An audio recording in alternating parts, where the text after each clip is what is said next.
Good evening. In a world of moral relativities, one sin is absolute. The paedophile seems not only beyond redemption, but is so loathsome as to change our ideas of justice.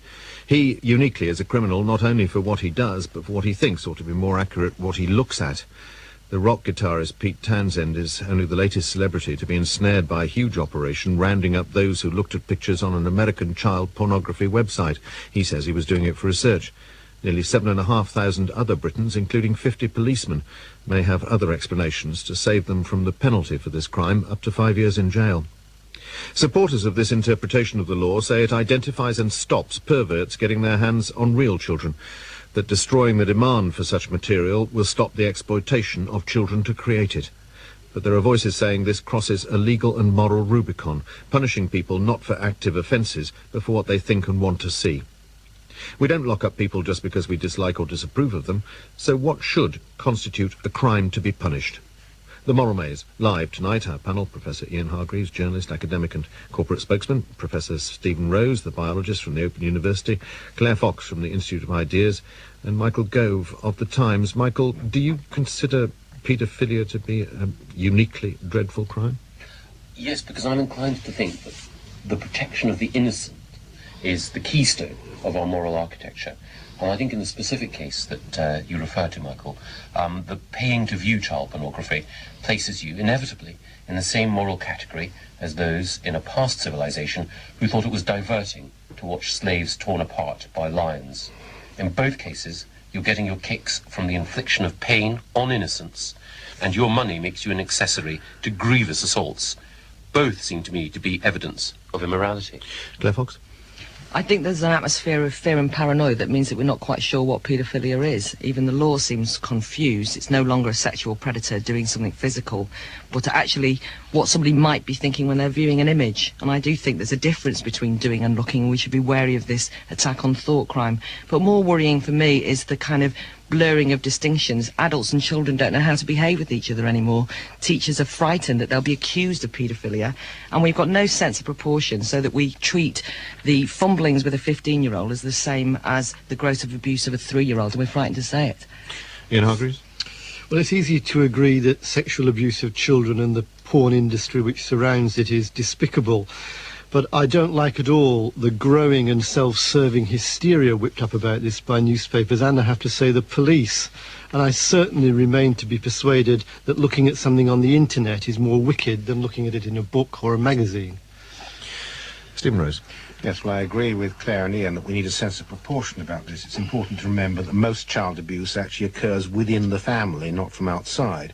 Nonetheless, I think that all pornography is a commodification of intimate human relationships, and I'm hostile to it. I find it morally repugnant. But child pornography is particularly repugnant because it includes and involves inevitably a tremendous abuse of power.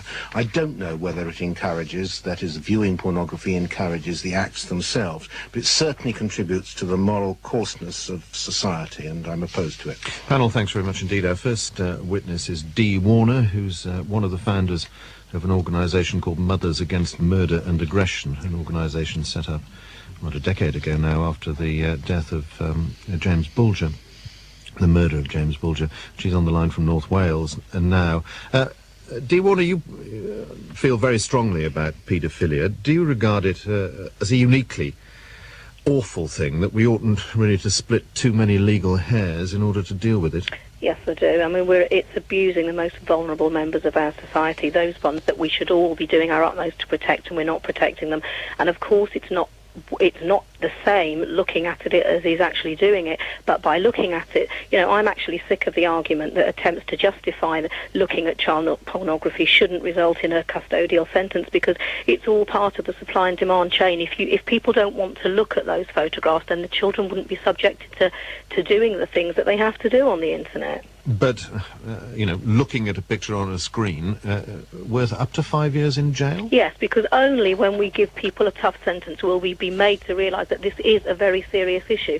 You know, when we've got people like Sidney Cook and Robert Oliver at the other extreme end of the paedophile, you know, they killed 4 children. One of them was gang raped by 19 men, and they were released after 8 years. What kind of a message are we sending out? Ian Hargreaves, your witness.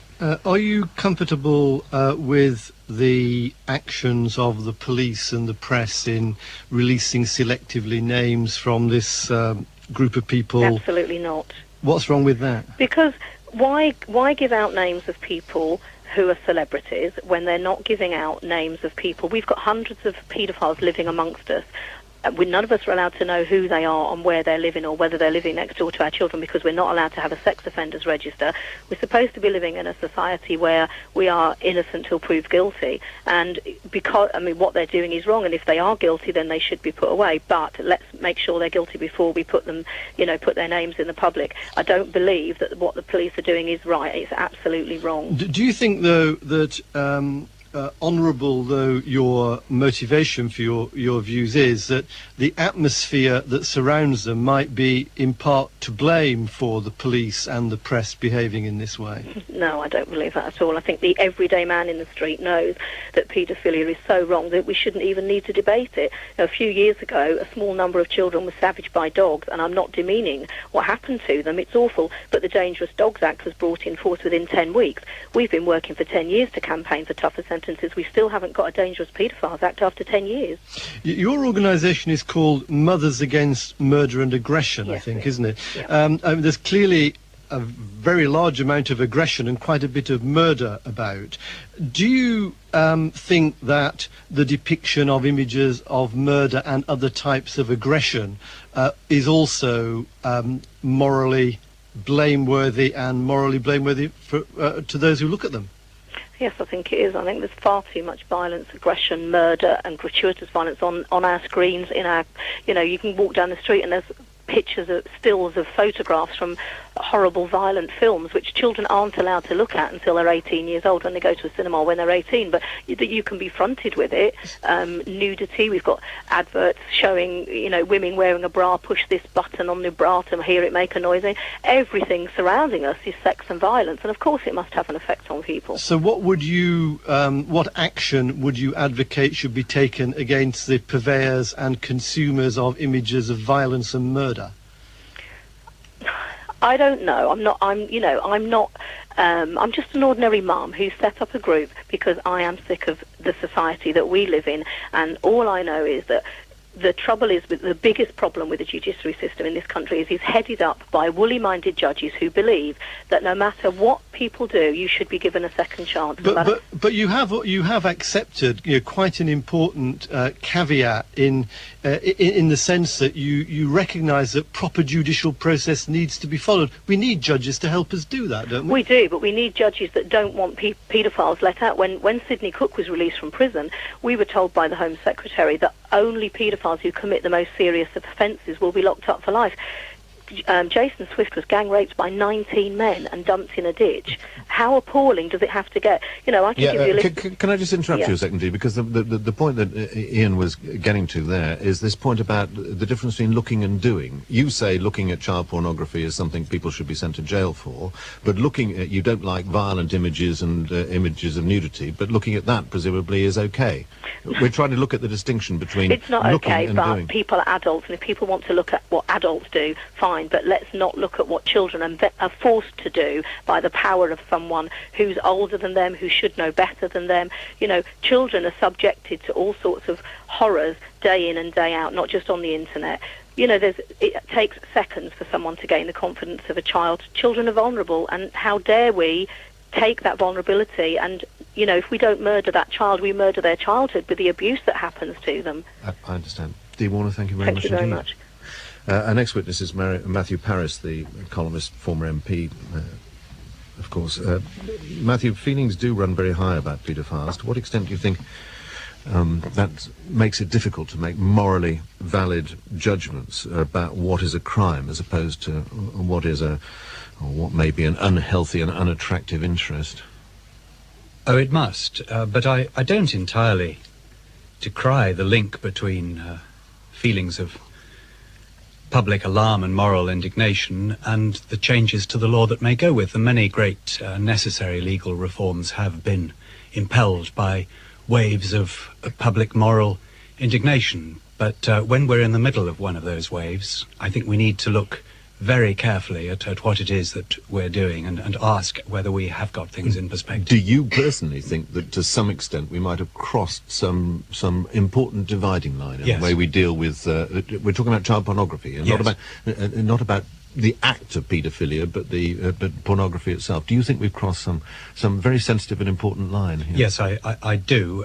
It's not as easy a distinction as some liberals would pretend, but there is a distinction between looking at things and doing things, and it's quite an important distinction. There is a distinction between laws which punish people for what they think and what they want to see, and laws which punish people for what they do. A distinction between laws which punish people for what they are thought likely in the future to do, and for what they have actually done. And I think it's important to maintain those distinctions. We're in danger of blurring them. Stephen Rose, your witness. Do you accept that the creation of child pornography involves an abuse of power?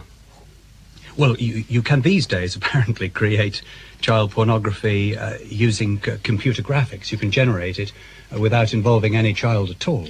And then those images also are illegal. But nonetheless, the images involve an abuse of power. Yes, yes. So the images, irrespective of how they're generated, involve an abuse of power. They show an abuse of power, as do many images of women in sexual Of course, positions. of course. And would you also accept that the creation of such images by a pornographer for commercial purposes should therefore be a punishable act? I think so, yes, yes. So the dividing line for you is between creating the images and viewing the images? Yes, the pornographer has done something. He's set himself up in a trade. He's published and purveyed and sold. But the viewer has done something as well, whether it's actually sort of a computer graphic of an image of children being penetrated, being fucked, being screwed, being abused in a variety of sorts of ways. Isn't that itself doing something? Well, thinking of something, entertaining a fantasy is, I suppose, doing something, but I think you get into dangerous territory when it is really the act of looking which you want to punish. You may be able to identify some small movement of the finger on a key that causes the act of looking, but I think, unless I'm wrong, that it's the act of looking that you think we should. Well, I'm concerned here with you rather than legalist. Fortunately, this is a moral, not a legal maze. Would you accept that the viewing of such images is coarsening and degrading in itself? Oh, the viewing of many images, many things in our lives is coarsening and degrading, and that is certainly one of them. These in particular. Oh, yes. And therefore they're morally reprehensible, even if they're not criminally reprehensible. Yes. Okay, so then the dividing line comes for you between what is a morally unacceptable act and what is a criminally morally unacceptable Yes, I would want to discourage anybody from viewing such images, but I'd be doubtful about using the law to do it.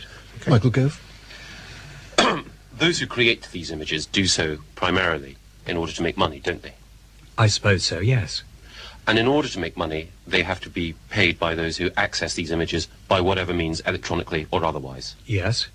And therefore, by paying for these images, you're deliberately acting as an accessory in the initial violation of innocence which creating these images requires. Well, as we have just said, this is the moral maze and not the legal maze, but the crime that we're talking about here isn't the act of buying the images, and to call up the image, even if no money had changed hands, would also be criminal. But do you think that it's wrong, immoral, and criminal to pay money in order to watch an innocent being violated? It's undoubtedly wrong, a criminal, and probably should be punishable, probably with imprisonment, to watch an innocent being violated, yes, to pay money to do so. Because by paying money, you're obviously making it more likely that Yes, such an act will happen. but I repeat, that isn't the crime at the moment. The paying of money is simply the way that the police at the moment, by tracking credit card details, have managed to get their hands on people. But I rather suspect... But what we've established by using money as a means of establishing this point is that if you solicit such images, if you make it more likely that violation will happen, you're an accessory, that's immoral, and that's criminal.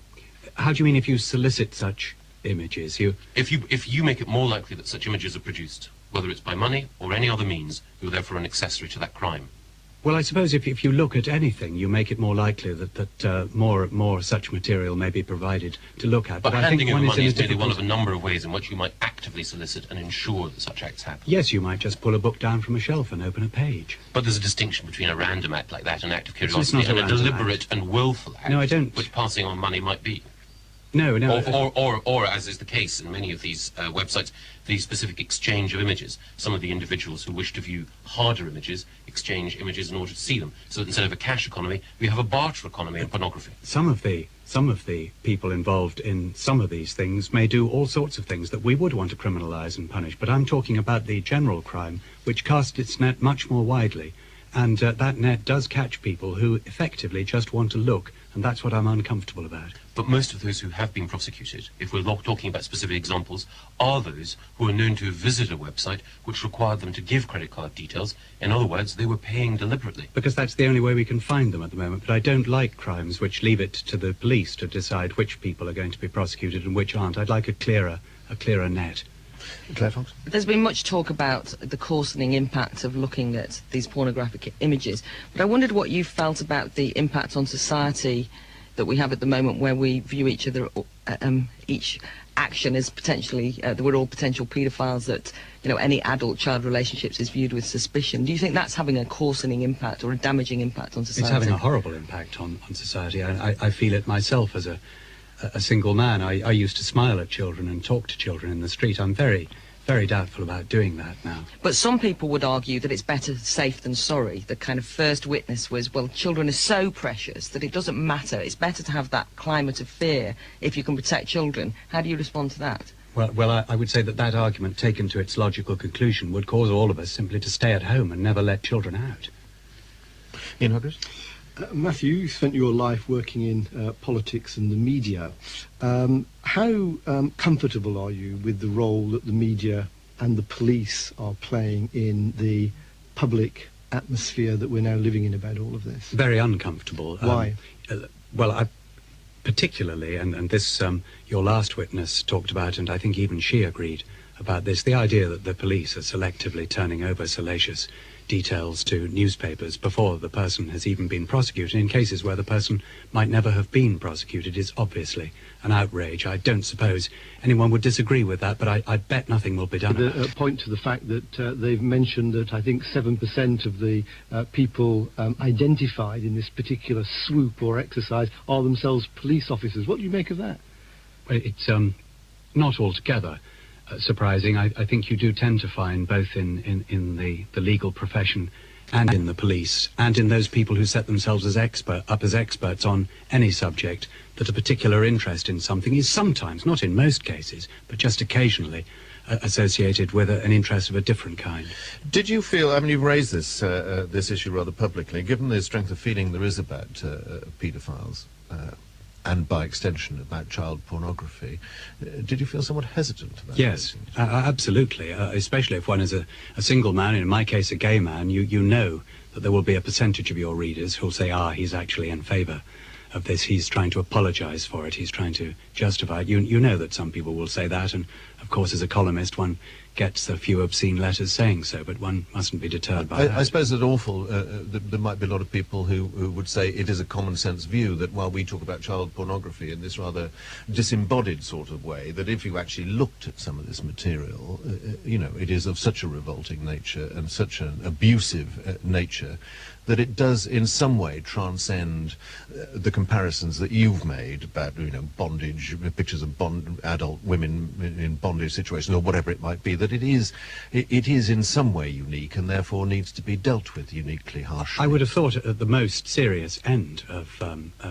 child pornography, there will be scenes, pictures, activities which are so disgusting that would cause even in me a moment of total outrage, in which I would say the whole thing has got to be absolutely stopped from the moment of any flickering of interest in looking at a picture. But one has to distrust those reactions. Matthew Paris, thanks very much indeed. Our next witness is John Carr, who's advised the government on issues of child pornography and on general internet issues, and now advises NCH, the charity that used to be National Children's Homes. John Carr, how extensive, I mean, let's have some factual basis to underpin all this. How extensive is this stuff on the internet, and from that can you make any estimate as to how many people are accessing it? Well, we've no knowledge, of course, about the extent of this kind of material being made available before the internet came on the scene, so that kind of comparison's not possible. But there are a couple of straws in the wind. For example, in 1995, which was the kind of last year before the internet burst into the mass market here in the UK, the Obscene Publication Squad of the Greater Manchester Police seized the grand total of 12 indecent images of children. All of those images were on paper or on videos. In 1999, 4 years later, the same squad covering the same geographical area seized 41,000 indecent images of children. All bar 3 of those had come from the internet. Now,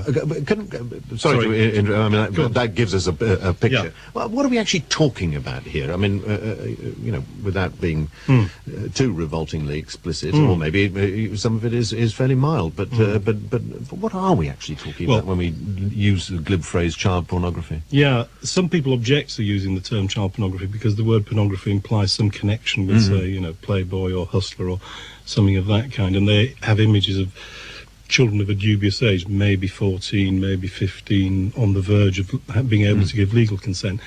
The police would never acknowledge this, but in truth, the British police don't go near those kinds of images. They go for prepubescent children being anally and vaginally raped, oral sex. There's even an instance in this Operation O where a child that was still attached to its mother by the umbilical cord was being sexually assaulted by an adult male. And do you draw, I mean, you yourself, who looked at this, who studied this, who gets involved in policy-making discussions about how to deal with it, is there not a distinction between looking and doing, and a very major one, both morally and in law?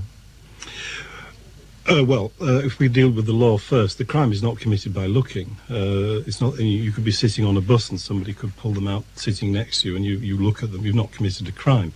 The crime is committed when you deliberately and intentionally go try to bring this material into your possession. And generally, by the way, you then collect. So the police really don't bother with the person who might have the odd 1 or 2 images that could have accidentally arrived on their computer. And morally, the distinction between looking and actively seeking it out and looking, if you like, well, and assuming it's not accidental. If it's accidental, we have no concern about that. But if it's deliberate and you're aware of, I think you are morally tied into a chain. That obviously the worst part of that chain are the people, the adult males usually, who are doing the actual abusing of the child. And by the way, the law recognises this. You can get up to 14 years for those types of offences. Next in the chain are the people who make and distribute the images, and the law recognises that. They can get up to 10 years. And then at the lowest order of seriousness, you've got the people who view the images, and there the offence, the potential sentence is only 5 years. Accessories of people. And I think morally, I broadly think that's the right way of looking at the order of seriousness. Claire Fox. John, the images you describe are obviously revolting, and I have never seen any of them, and I don't suppose many of the listeners have. I just wondered how much of it you've looked at. I have seen child pornographic images on 2 occasions in my life. Once at a conference of clinical psychiatrists in Norway, and once in London when they were being shown by a German policeman. So you're going for the word of the police on this question then, because what I'm interested in is, when the police look at these things and then describe them to you, I mean, what's the difference between them looking at it and someone else who then is sent to jail? Well, first of all, I've read studies of children, for example, who've been abused, and what they say quite unequivocally is they want these images retrieved as far as it's humanly possible and destroyed as far as it's humanly possible. No, but that's what they want. I want you to tell me what the difference is. Well, unless, of course, and they accept this, that policemen and judges and juries who are trying to deliver some sense of justice to them have to obviously... So the answer you've given me there, though, John, is that I should, because the victims of abuse have said so, take any notice. I mean, I don't think that's the way the law should be decided. I mean, what I'm trying to get from you is...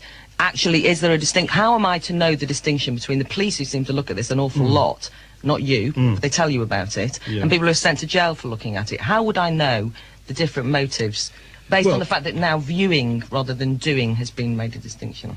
Deliberate viewing and bringing it into your Well, the police possession. deliberately look at it as well. Yes, they do, but they do so as an ancillary purpose to bringing justice to the victims. Okay, so we have to I think that's discern motive, and we therefore have to decide what's going on in the head of the viewer. I think I'm about worried about one in thought crime, as I you can think see. no. I can see the point you're making. I think if you have a serious and sustained interest in research into this issue, ways can be found. The police will facilitate it if you're a serious journalist rather than a whimsical columnist.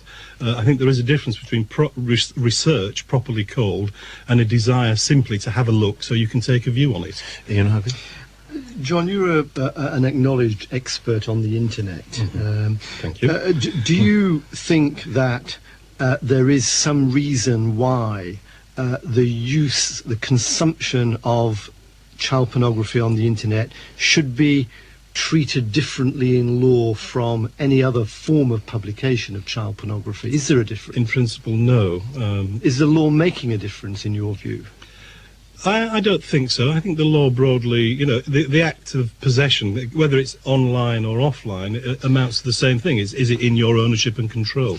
But I mean, when you give a statistic like the rise in collection of indecent images by a particular police force from 12 to 41,000, the internet has had the effect of multiplying the quantity of all kinds of stuff. I mean, the number of mentions of John Carr in the public print, if you include the internet, will now be many, many, many thousandfold what it was when there were just books. What I think is undoubtedly true is that because of the facility and utility of the internet, because we all have it in our homes and in private places and so on, it's opened a door to a dark place that lots of people hitherto would never have dreamt of going. And it's somehow dissolved their sense of inhibition, and they go and look. But doesn't it follow from that we also need to be a little bit careful about a big overreaction to the moral domain on the internet, because it's very easy to simply to go over the top, isn't it? I agree, and it's certain the word paedophile gets used far too loosely. It's certainly not the case that the majority of people who go and look will eventually offend against children, and that's a proper use of the word paedophile. Matthew Paris suggested there was a distinction to be made because it was now possible to morph images which didn't actually involve real abuse but computer-generated fictional abuse. Do you accept that there's a distinction between morphed images and quotes real ones? There is a distinction. Whether it's one that we should pay a great deal of attention to or give much weight to is another matter. Well, what's your view? Well, my view is that I support the current legal position here. That is to say that we are concerned about these images for two reasons. One is because of historically they represent a child against a crime, or the impact of that image on others. It is well known that paedophiles, real paedophiles, people who abuse children, use these images to convince children that having sex with adults is normal and fun, in inverted commas. So there is a way in which these images work that also gives us cause for concern, and in that context, whether they're artificial or real is completely irrelevant. John Carr, thanks very much indeed.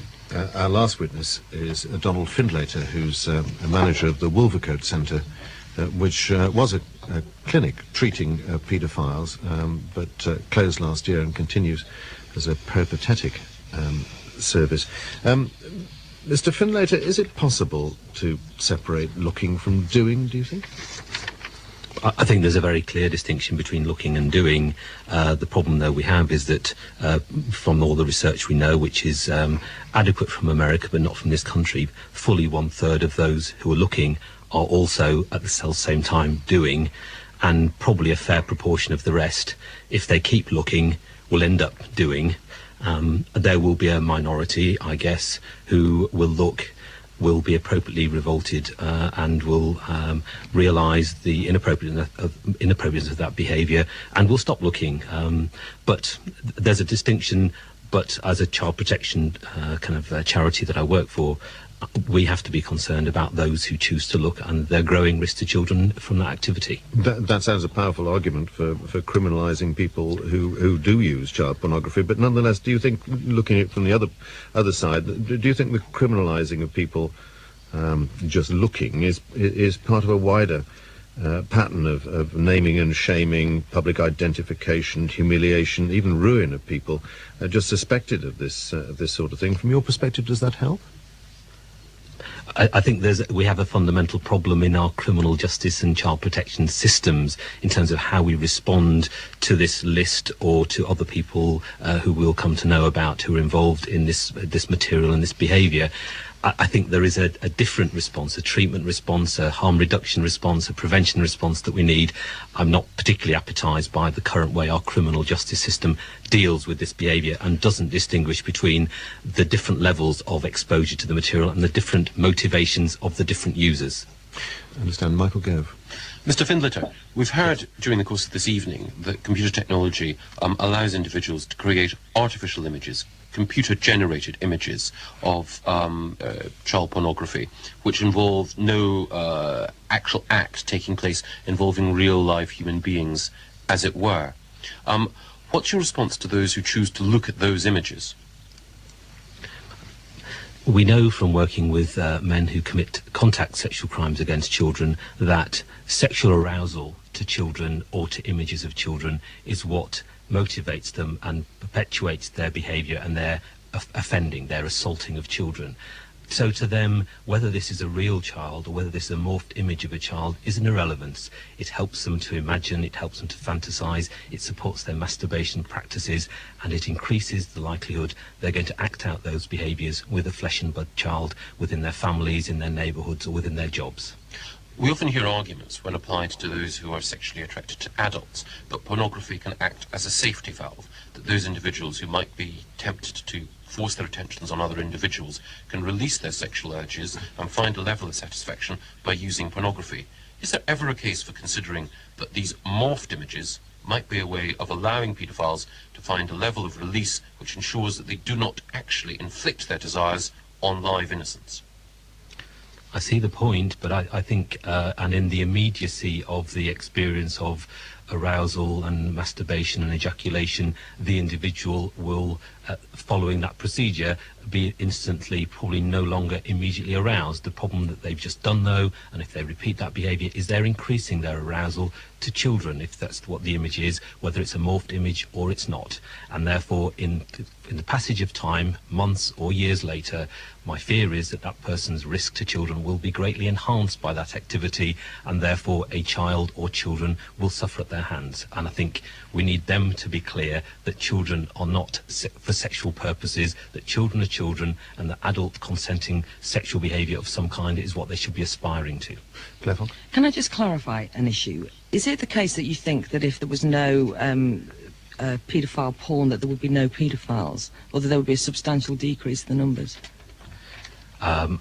No, I mean, I personally have a view currently that the such ready availability of child pornography, as John Carr has referred to, facilitated by the internet, I fear is potentially serving to increase the number of men and women who will sexually assault children, but I think people develop that arousal, that interest separately from the internet and separately from pornography. Yes, I mean, I suppose the point I'm making is that rape and violence against women predate Western pornography by a millennia. It's hardly the case that those kind of people need it to have pornography to encourage them. If you're going to be that way inclined, if you're going to be abusive of anybody, surely you're not seriously saying that it's the pictures that make them do it. It just seems like an excuse to me, apart from anything. Well, it may seem like an excuse to you. I guess all I can do is bear testimony to the people that my organisation and my staff have worked with who are sex offenders, who have actually committed contact sexual offences against children, a few or many, and the evidence from them is that they became aroused at various stages of their lives for various reasons, and that using materials, including pornography, pornography available through the internet, was part of that arousal process. They weren't born into the world to be paedophiles. They actually learned that behaviour, and material assisted them in that learning. Can I, very quickly, finally, there's been a lot of high-profile cases recently of pictures of children in the bath, of artistic pictures and so on, of children being viewed as potentially pornographic and being seen sexually. Are you concerned that their obsession with paedophilia and paedophile porn means we're losing all sense of proportion, almost having dirty minds when it comes to looking at innocent pictures? absolutely concerned about that. I think the loss of innocence, I think, is shared by all of us, and I think we have to learn how to kind of put in place appropriate boundaries and recognise innocence for what it is, and recognise appropriate adult and child relationships and male and female relationships, enjoy the fun of all of that, and the innocence and the enjoyment and the fulfilment of all of that, without spoiling it by maybe a hysteria around this behaviour. But one of the delights I have, I think, is that the worry currently around Operation and the size and the scale of the problem, I think, is at least testimony at last to the scale of the problem of sexual abuse of children, because it is a massive problem which we need to respond to appropriately. Stephen Rose? We've heard that the criminal punishment for viewing such pictures on the internet is 5 years. Are you in favour of that criminalisation, or would you rather seek some sort of medicalisation or psychological treatment for people who actually view that material, or do you not see them as different? Oh, I do see them as different. Yes, as I've indicated, I think already, I don't have any particular sort of delight in the way the criminal justice system currently responds to those found in possession of this material.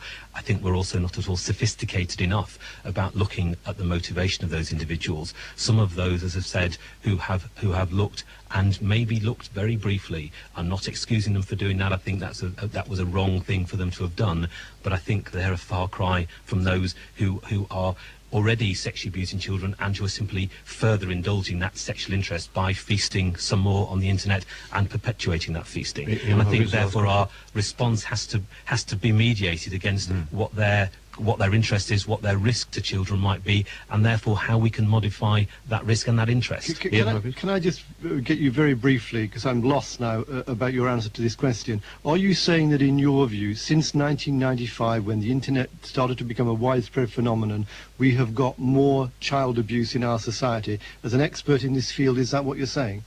No, I'm not saying that. I'm saying my fear is that is what the internet will serve to provide for us in the short or the long term. I think it is helping to erode boundaries, and my fear is that I think there's no evidence at all that we've got more child abuse. I think it's more in the open, but I do fear that by indulging this interest that we are likely to create more child sex offenders. Donald Findlater, thank you very much indeed. Can I just pick up that point? In fact, I think it was perhaps John Carr who made the point that the internet in particular had dissolved our sense of inhibition, or perhaps it's easier to sit in the darkened room and explore the pornographic possibilities without actually putting a dirty raincoat on and going down the Charing Cross Road or whatever it might be. Do you think that's a feature of modern life, Michael Gove? It seems commonsensical to me, and I think there are two things that grow from what John Carr was saying about the internet in response to Ian's specific questions. The first is that we know that shame and communal pressure inhibits depravity, and essentially the further away you are from scrutiny, the more likely you are to experiment or to indulge in depraved behaviour, and the internet allows you to shield yourself from shame. The second thing as well is that the internet creates new communities, and as I mentioned when I was discussing with Matthew Paris, the way in which images are traded, we now have a flourishing barter economy in child pornography on the internet, which facilitates those who share this interest trading with each other in a way that they never could before the invention of this technology. But does that add up to the basic question of a crime, in your view, Ian? Well, I don't think it takes us very far about whether or not it's a crime. The fact that people, what Michael says about the dissolving of one kind of inhibition is surely correct, but it ought to follow from that there has been a notable surge not only in sexual crimes to do with children, but all sorts of other sexual crimes as well, because as we know there's a great deal of sex on the internet. The important thing is that we don't lose our moral bearings in the middle of all of this and start to imagine that there is a level of crime which doesn't exist, and to invent new crimes. All the internet actually does is to allow people to indulge their private fantasies more extensively and actually to be caught more easily. It's not all that it allows. As we've heard this evening, Ian, from John Carr and Mr. Findlater, it's not just the case that it allows people to indulge private fantasies, it also ensures that they have the equipment and the goad to go on to commit even more horrific crimes. And it was made clear from what John Carr was saying that these images, morphed images even, which involve no other misery in their creation, are the tools which are used in order to foist misery onto others. No, what John Carr said was is that you can show those pictures to children to persuade them that sexual activity was normal. Exactly. It's also the case that using ice cream and buying sweets might be used to groom children. We're told all the time. Are we going to ban them and say they're criminal acts? Don't be ridiculous. That's a preposterous analogy. No, but the analogy was not introduced by me. The point is that ice cream can obviously have an innocent purpose, whereas showing a picture of a child engaging in a sexual act with an adult to a child can never have an innocent construction. Or can it in your world? It's perfectly clear that the existence of the internet has qualitatively changed access for all the reasons that Michael quite rightly says. On the other hand, I don't think it changes the existence of intent in relationship to what is or is not a crime. And once again, I want to insist, and here I actually agree with Claire, that there is a degree of hysteria which is developed about this, rightly in the context of what's been said about the press and the police whooping things up in a particular sort of way, making it very difficult for people to have innocent relationships with children, especially strange children. And also, again, I insist, the majority of child abuse occurs within the family, and if we fail to understand that, we actually sort of concentrate on a set of things which are not the central causes. There were two interesting arguments advanced that I plucked out of the to's and froings for the criminalisation of people using child pornography. One was, if you like, the qualitative argument that they were tied into a chain which led from the real abusers who created in the first place distributors to the people who consumed it. They were locked in. They were accessories, in a way, to a much greater crime. And the second was the quantitative one, which, if Mr. Findlater was right, that a third of those looking are actually doing at the moment, and a substantial proportion of the remainder will be doing, not just observing, as a result, or you know, as part of the pattern. Both of these are fairly strong arguments for criminalisation. That figure, Michael, is based upon one study in the United States, yeah. And on the basis of it, others guess that the figure might be 1 in 5 in Britain. I mean, we need research, and we need to understand the problem, and we need to base our criminal law upon evidence, not upon supposition. And it's also the case, by the way, that the causal link is not made. I mean, it's undoubtedly the case, or I would have thought that paedophiles might well look at paedophile pornography, which it does not mean that if you look at pornography, you're about to be a paedophile. There's a very distinct point about viewing and doing, and I think the law mixes that up. And morally we do. I think we get very confused, because you asked the question, Michael, whether we're inhibited by, whether we've lost all inhibitions with the internet.